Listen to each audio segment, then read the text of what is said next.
O ito mga idol, tignan nyo naman yung idea nila sa ibang bansa. Napakalupit talaga yan, Kasi yung mga pipino nila, talagang hinahangir nila. So ibig sabihin, ang ganitong idea ay pwede siya talaga makadobli income. Kasi sa ilalim, pwede pa siya lagyan dyan ng manok, or pato. Kasi nakikita nyo naman yan, Sobrang lawak pa sa ilalim. Malaki pa yung space niya para pag-alagaan pa ng mga hayop. Huwag lang baka or kambing ang ilagay mo dyan. Baka maparbis pa yung pananim mo dyan ng wala sa oras. O ayan mga idol, nakikita nyo naman yan na talagang nakahangir yung kanilang mga pananim dyan. So ang may-ari siguro nito, dati siguro yung lupa na yan bakanti. Tsaka madalas siyang bahain. Kaya nag-isip ng malupit na idea yung may-ari niyan. Siguro kumuha pa yan ng engineer sa ibang bansa para makahingi ng advice kung anong gagawin niya sa lupa na yan na mapapakinabangan niya. At the same time, magiging negosyo niya sa ulihi na pwede niya pang ipasa sa mga apu-apuan niya. Ito matindi. Tignan nyo naman, Grabe na gastos pa siguro dito yung may-ari kasi tignan nyo naman yung hangiran niya, Lahat yan bakal mga idol, Ang mas lupit dyan mga idol ay kung bakal yung gamitin mo dyan ay hindi talaga siya madali masira. Lalong lalo na kung may pintura siya.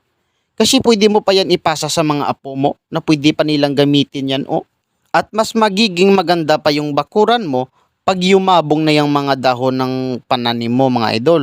Ayan, kita nyo naman yan mga idol, Naku, sobrang lawak pa niya sa ilalim, tsaka malilim pa. Or pwede mo siyang gawin diskuhan tuwing gabi para makadobli income ka. Tignan nyo naman, Pwede rin siya mga lodging house mga idol, pwede siya lagyan dyan. Ang lupit ng idea. Kung gagawin mo yan, naku, dubli-dubli talaga yung kita mo dyan. Ito, tignan yung sili ni kuya mga idol, Naku, nakahangir rin siya.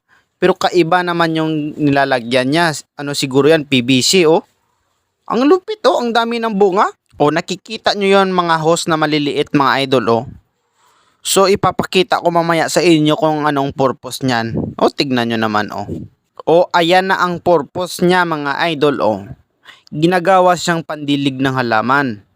Siyempre nakakunik yan sa gripo na hindi mo na kailangan pa magdilig-dilig yan isa-isahin. Siyempre yung kaunti lang kantamtama ng idilig mo dyan, baka malunod yung panani mo dyan kung masubrahan sa tubig. Ito, matindi yung ampalaya nila, Grabe, ang lalaki ng bunga. Siyempre as usual mga idol, nakahangi rin siya. Kasi sa kagandahan lang na ang idea na yan, kung may alaga ka na aso, hindi talaga siya maaabot. Kasi yung mga aso mga idol, mahilig talaga yan magkain-kain ng mga dahon-dahon or mga pusa dyan.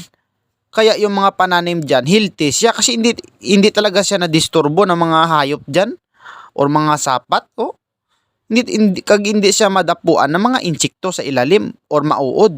Ito talaga yung malupit. Kasi nasa bubong pa siya nagtatanim, Tignan nyo yung mga sili na kutitot, Naku, ang dami ng bunga. Naku, sa bubong pa talaga siya nagtanim, Ito na siguro yung original na talaga na plantito or plantita dyan.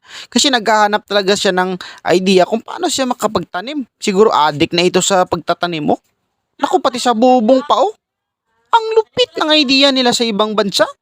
Grabe naman yan, So, pwede nyo yung gayahin mga idol kung lalo-lalo na taga-siyudad ka or sa Manila na wala kang bakuran. Pwede pala siya sa bubong.